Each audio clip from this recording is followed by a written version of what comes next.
Button. Awesome. Hello, everyone. My name is Sheldon Callahan. I'm with the developer experience team at Atlassian. Maybe you've been at some of the talks in the track yesterday. We had a jam-packed group of sessions, so hopefully you guys aren't too exhausted. Um, this is the Atlassian platform for developers track. So we're talking about all the things on the platform. Yesterday we had a talk about Jira Server 8. And we talked a little bit about Lucene, so you maybe got a little preview of about what Lucene is about, but this talk is going to be a deep dive. So we have Kamil here from the Jira team, and he's going to go deep into it.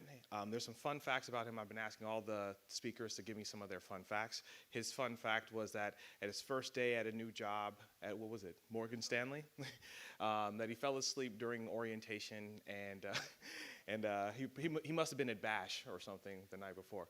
So, and he has some other stories he's going to share with you. Welcome him to the stage. Without any further ado, Kamil. Hi everyone. Yeah, Sheldon asked me to tell this story myself. So when I was back at school, there was a meeting of the whole year of my class, and we were on a stage like that. I was sitting on a chair, and I was swinging a little, and at some point, one of the legs went out of the stage. So I flipped backwards onto my teacher, shouting. Well, I'm not going to cite what I shouted, and you can imagine what people were laughing and clapping. So that was my funny story. I'm going to keep this chair away from the stage, just in case. So welcome to this presentation about Lucene. Lucene upgrade, it's coming in Jira 8.0, and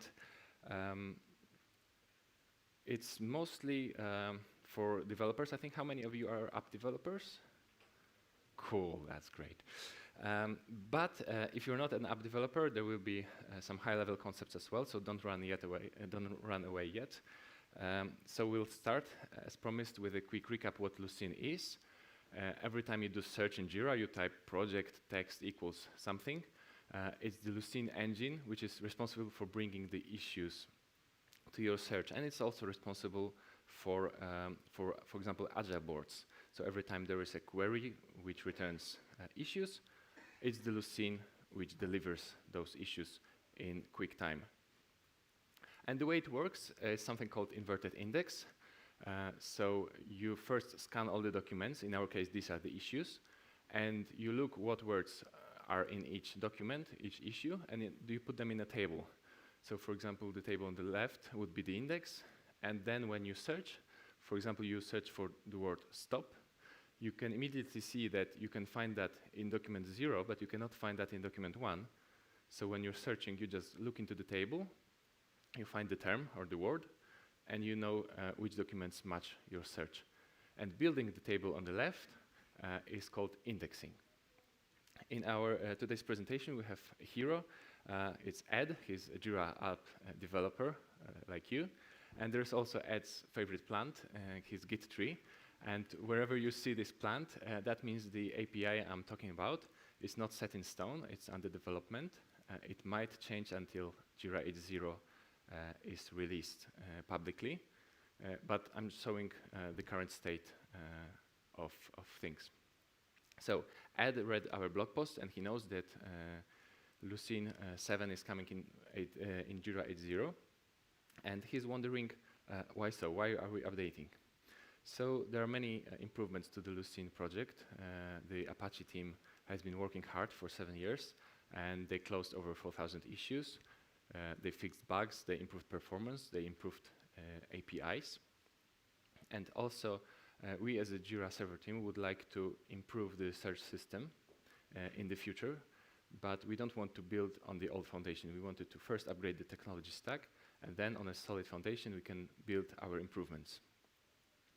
If it's so good, why haven't we upgraded for 7 years? First of all, it's a big effort. It's a big bank change. You cannot really stage it. And to make matters worse, it doesn't only impact us, it also impacts you. As you're here, you probably are interested how that impacts your app. And that's also the question that Ed is asking himself. Is my app affected? And the best way to check that is to use the milestone builds, also called EAPs. you can put a milestone version in your dependency. You can pull the latest Jira version, which is not fully baked yet, but it has all the changes we've got so far. And you can see what breaks in compile time. You can fix those, but that's not everything.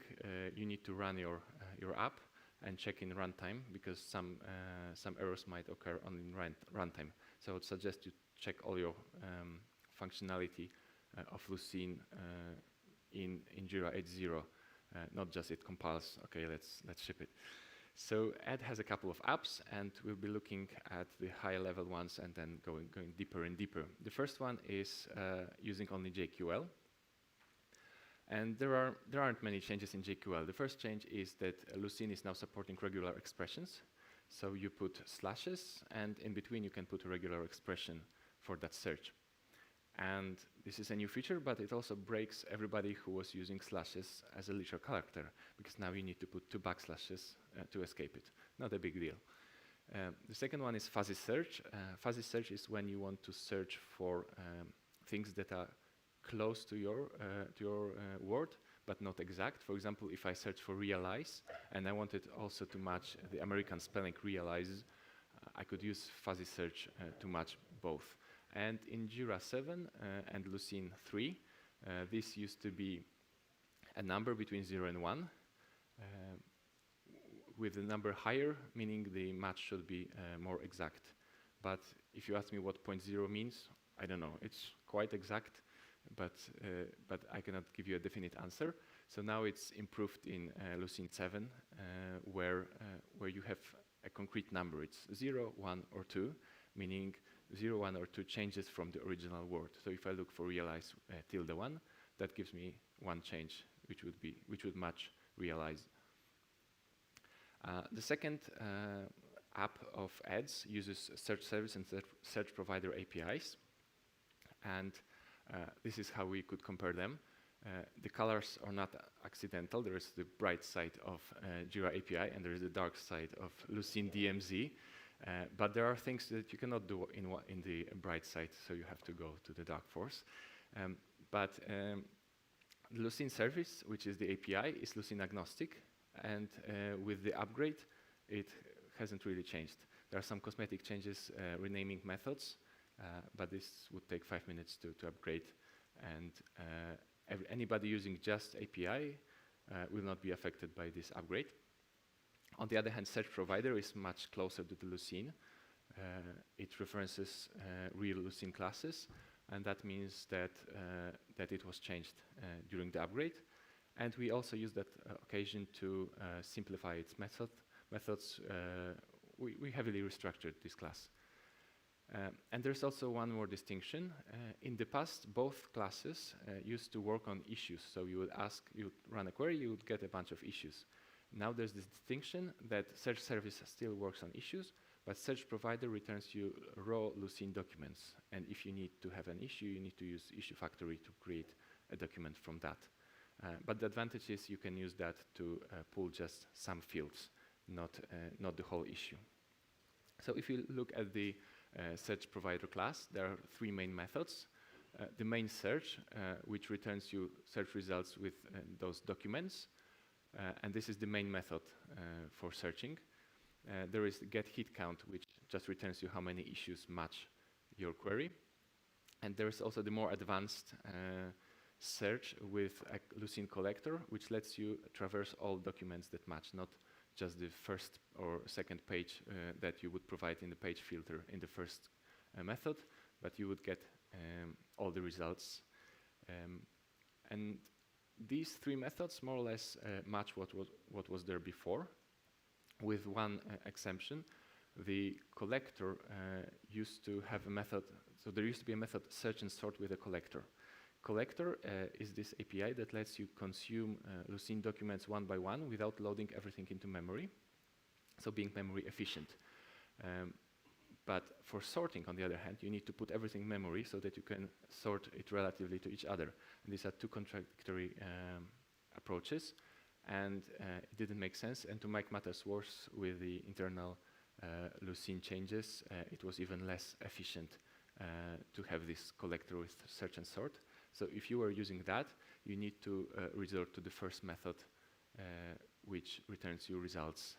Then you get a document with its ID.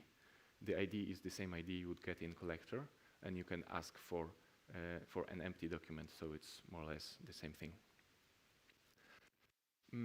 You could notice that all three methods accept search query, and this is just an encapsulation of parameters that were loose before.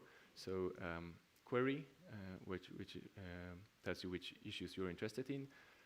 Query permissions, which says, is it a user searching for something? Is it anonymous person? Or should you override security and match everything? And also the additional Lucene query, it's all packed into search query parameter. And the result is search results. In the past, it used to have a list of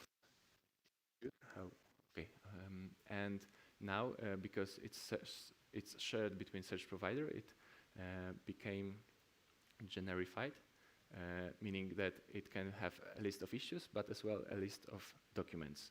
And it's transformable, so once you get search results of something, you can provide your function, and you can get search results of something else. And this is exactly what search service does, using the provider, getting search results of documents, and then comparing them to search results of issues. The next topic is paging API. We had plans to change the API, but we realized that the impact would be too high, both on us, Jira Core, Jira Software, and on vendors. So we decided to descope it. But because I had slides already prepared, I'm going to show them anyway. No, just kidding. The thing is, I would like to use this occasion to talk about paging API, good and bad practices, with what we have now. Quick recap, paging is for getting results in portions. So instead of getting everything at once, you ask for the first page, say first 1,000, and then when you're done processing these, you throw them away. You can process the second page, third, and fourth. But we also have this bad API, which says page filter unlimited. And this means I would like to have page results, but I want to have everything. And the problem with this is it can lead to out-of-memory errors. So we would like to eventually remove this API. But for now, the impact might be really high on some apps. So we decided to postpone this change. So how to use paging? You use page filter with 1,000 results. That's good. When you use 10,000, okay, it's still acceptable, but you're getting to the limit. But when you ask for everything, it's not really good, because if you look at this, there is this query, and it tells you which documents are matched. If you test it on a small instance with, say, 1,000 issues, it will be fine, it will work. If you move to a larger instance, but you have a good query, for example, specific project version, it would still return some reasonable results. But if you let the unaware user to type a query, and they type something like, give me everything, then you might really bring Jira instance down, because you're loading, say, 10 million issues into the memory all at once. So that's no go. And we would like to restrict the number of results in searches, but we haven't yet found the best alternative for that. So we postponed this change. But this is something you can do now. Have a look at the unlimited filter and change it to processing results in smaller portions.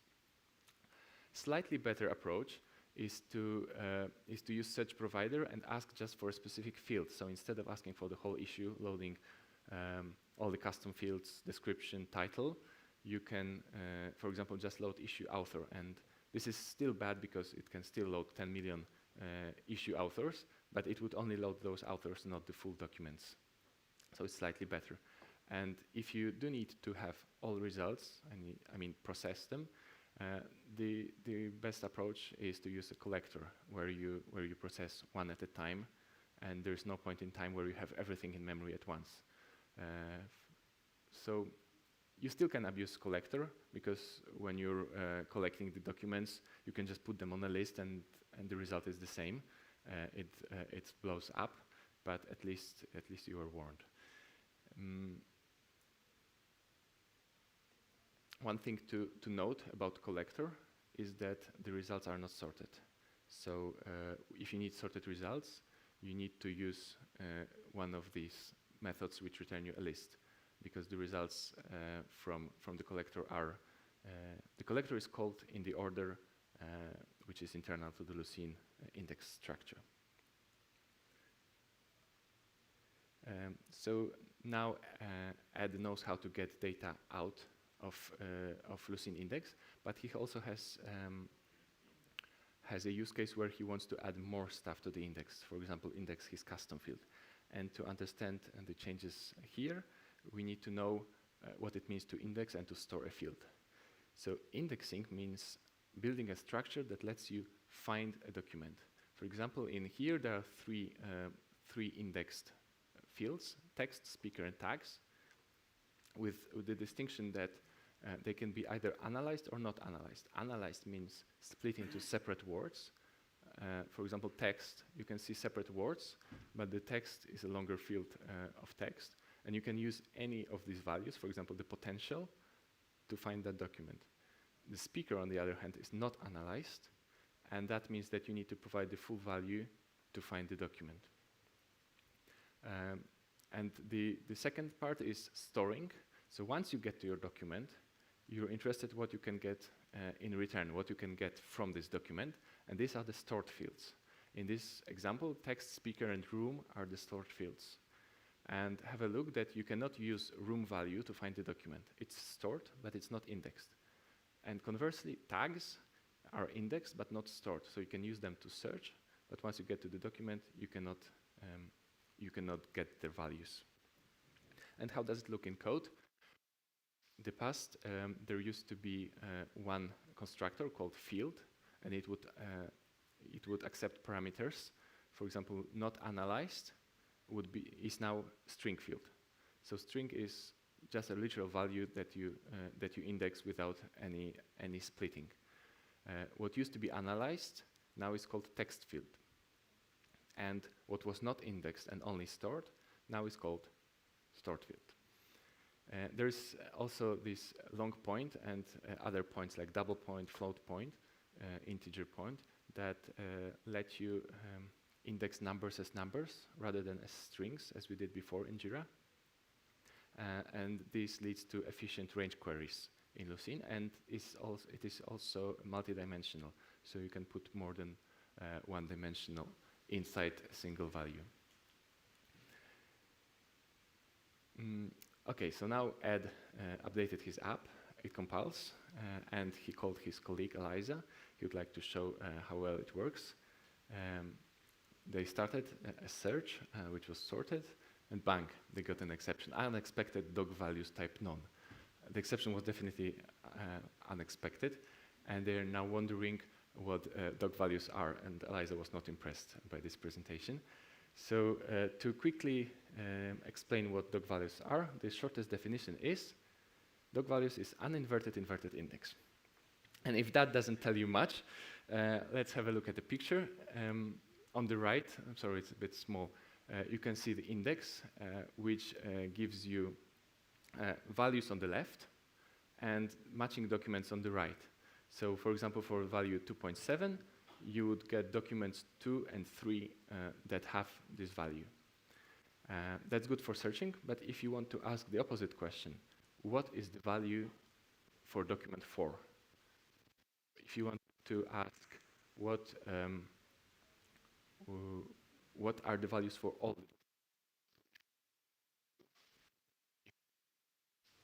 Oh, okay. What is the value for all documents? If you wanted to, for example, have a mean or average of these, this data structure does not help. What you need to do is scan all the values, look into the matching documents, and then build this table with all the values. And Ed says, okay, we already had that. It was called field cache. Yes, with the only problem that field cache is gone. Field cache used to be built in memory on demand, so you would consume CPU to traverse the index, build this structure. You would use RAM to hold it, and it was also a reason for Jira hiccups in the past. And the Apache team decided to ditch the field cache, and they replaced it with dog values. Dog values are built during indexing time. That means whenever you need them, you just read them from the disk. And that's much faster, and they are stored in a virtual address space, which means that the operating system will handle what's needed, what's not, and it will load only those parts of dog values that your application needs. And one thing that you might notice if you have a large index, because it's in this virtual address space in memory mapped file, that means that your app might show that it consumes, say, 150 gigabytes of memory, which is not real RAM, it's the virtual memory mapped to a disk. So you don't need to worry about those indications. And there are different types of dog values. The basic dog values, which let you get value for a given document. There are sorted dog values, which improve the speed of sorting results in Lucene. And they are also required for sorting results based on a field value since Lucene 6. And this is what Ed was missing in his app, where he asked for results sorted by some field, but he didn't have sorted dog values indexed. For Jira fields, we do index these dog values, but if you have your field and you would like to be able to sort on that field, then you need to index sorted dog values. And there's also sorted set dog values, which allow you to put more than one value for each document. Adding sorted dog values field is relatively simple. The way you added a string field, now you add another field, which is called sorted dog values field. You can use the same name as the string field. And querying is a bit more cumbersome, because for efficiency reasons, it is one-directional iterator. So you get this sorted dog values object from index reader, then you advance it to a given document, and then you pull the value. And you can advance it only in one direction. So once you get to document 3, you cannot go back to document 1. And this was done for efficiency inside Lucene.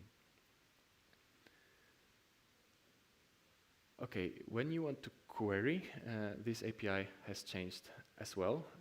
Do you write your own queries in your apps? Anybody? Okay, you'll have to update, but only a little. The Boolean query is now unmodifiable, so we need to use a builder to create it. Filter query used to be a special thing. It would have a special position in the search method. Now it became just another occurrence. So you have must queries, you have should queries, and now you have also filter queries. Boost used to be a parameter on a query, but now that the query is immutable, it became a wrapper. So you have boost query, and something from our side. We used to have all dates stored as dates. Sorry, all dates stored as strings. And now we are changing that to store dates as numbers. It will take less space in the index, and potentially it will be faster to search. And you can see this plant in the corner. We're still working on that, but I presume it's going to be available in Jira 8.0. Collectors. Anybody using collectors? Cool, brave people. So if you look at the index, the way we think about it, it is one index. But if you look inside, it's based off smaller segments, also called leaves. And each leaf is itself an index. So when you're collecting issues using a collector, you work directly on the leaves for efficiency. So when you're writing a collector, what you need, you extend the simple collector method, and you have two methods to implement. There is the doSetNextReader, which is called every time you move to the next leaf in your index, where you can get the reader for that leaf. And there's the collect method, which lets you load the document with the fields that you're interested in. You can load only selected fields, as we saw before, by providing a set of fields that you want. And something to note is that because now you're working in terms of leaves, this doc ID that you given in collect is local to a leaf. So if you wanted to collect all values and put them for later data retrieval, you would need to offset it by the doc base. And something to remember is that the doc IDs that you get in the collector are only valid in the context of one index reader. So the index reader is a snapshot of your index, and it never changes. So when you get these doc values, the doc IDs, you can query the same doc ID again and again, and you would get the same document. But as soon as you get next index reader, because a document was added, an issue was changed in Jira, this doc ID is worthless. It has no meaning at all because it can change in every time Lucene adds or deletes a document. And you can also use these sorted doc values within a collector. You would get the iterator each time you get to a new leaf, and you can advance to the value to the document ID that you're interested, and the advanced exact method returns you a boolean saying if a value was found for this field or not. Iteration over times. This is going even deeper, but just in case you needed that, we do that in Jira, so maybe you need that as well. To understand that, you need to understand the field, the index structure. It's a four-dimensional structure. So we iterate over fields with field enum. You iterate over terms with term enum. Once you get a term for a given field, you can iterate over documents that have this term. And then if positions are indexed, you can iterate over positions of that term in that document. In the past, there used to be a class term enum in Lucene, and that would have all the terms from all the fields. So the way you would use it was to advance it to a field that you were looking for, and then iterate. But each time you advanced, you would need to check whether you are still in the same field or you have already jumped to the next field. And this was not easy API to use, so they decided to rework it, and now the terms class only iterates within a given field. Once you get to the end of that field, that's the end of the iteration. One thing to notice is that terms are per leaf. So if you want to get all the terms from all the leaves of your index, you would need to use this multi-fields utility class, which is really taking all the leaves and trying to pretend there are one index. But more efficient is iterating over each leaf reader separately. The term docs class is also gone. Now it's replaced by posting enum. So now this is very deep, Marian Trench of Lucene. Let's go back to the surface and get some air. Ed has updated his app to Jira 8, but now he recalled that maybe some of his customers are still with Jira 7, for example, because Jira 8 is not out yet. So how can he support both? The easiest approach would be to have just separate branches in Git, and you merge your business logic, keeping the Lucene logic separate. And this is probably the easiest and best approach, but if you want to be more fancy, you could try having one code base with your business logic in one module, then your common interface for all your Lucene operations, and two implementations of that, one for Jira 7, one for Jira 8, and have your build system to build two different binaries. And if you want to go even further, and notice the icons with the ship and rockets, you could potentially build one binary that would detect in which Jira it's running, and based on that, it would load appropriate models. You could investigate doing that with Atlassian Pocket Knife dynamic modules, but this is not something that we tried, hence the plant. It's just ideas that we have, because in our case, for our plugins, we use the first approach. We just have separate branches. Not everybody is Lucene expert, probably hardly anybody is, so looking for help is a good thing. If you need help, the common platform is Atlassian developer community. Post your questions there. We and other developers will try to help answering those. And you can also use this platform to provide feedback. So if you think our new API is rubbish or you would like something else to be added, you can post it there. And as I said, asking for help is good. And I would like to just quickly share a story. When we started this project, we invited one of the Lucene committers, Uwe, to come and join us for a week in Atlassian. He came, he gave us training. He looked at Jira code, and he showed us how we could best utilize the Lucene 7 improvements in Jira. So maybe if you have very advanced usage of Lucene, that's something that you could consider. For us, it was very beneficial to hire a consultant and just get a quick kickoff. So recapping, we saw how to get ready with Jira 8.0 by using EAP. We saw differences in JQL, search service, search provider. We learned how to use collectors and how to iterate over the deep index. We know how to add fields to Lucene. We learned what not to do with paging and why you should not use unlimited filter. We know barely how to support Jira 7 and 8. We know where to look for help and how to provide feedback. And now I can see I was talking very fast because I still have 10 minutes. So if you have any questions, I'm happy to answer these. But before you start, I would like to encourage you to come to me after the session and talk about your experience with Lucene in your apps.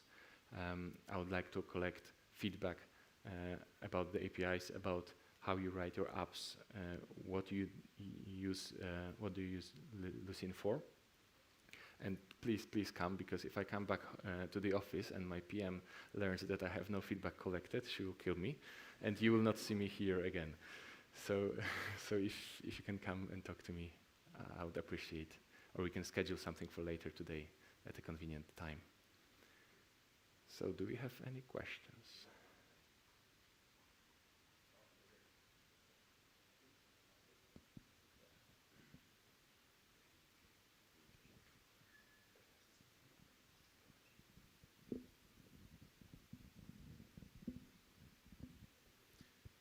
Yeah, so I was wondering, you mentioned that you get as a search result both Jira issues and documents. Can you elaborate on what those documents are? I mean, are those just extra documents you attach to an issue or something like that? Yeah, Is it attachments? I'll try to find that slide. The new MacBook fancy thing.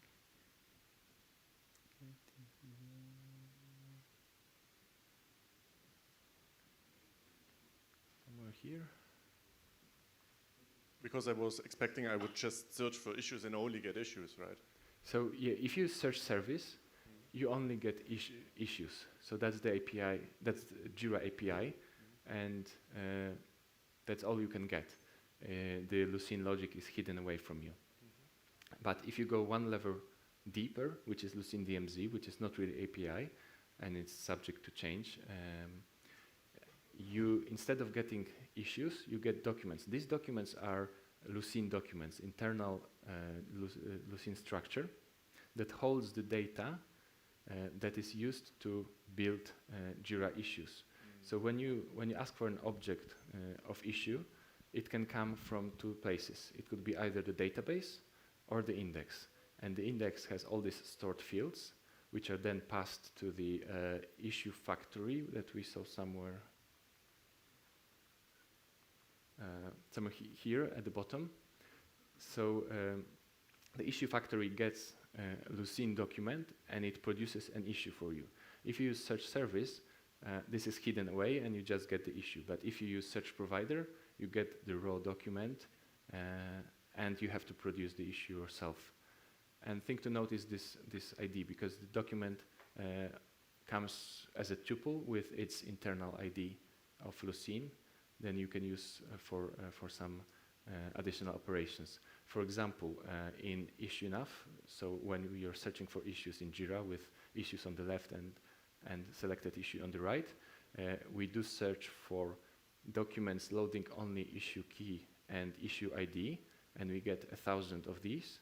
And then for a given page that we are showing now, we can use those document IDs to load the full documents and load issues. But for the rest, we just keep issue IDs for reference. Awesome. Any other questions? Okay, well, great. Well, thank you, everybody, for coming. Cool. Thanks for coming. And remember to talk to me. Please fill out the survey on the app and let us know how we're doing. That lets us know what kind of content that we'll have in the next year. So please fill that out. Thank you.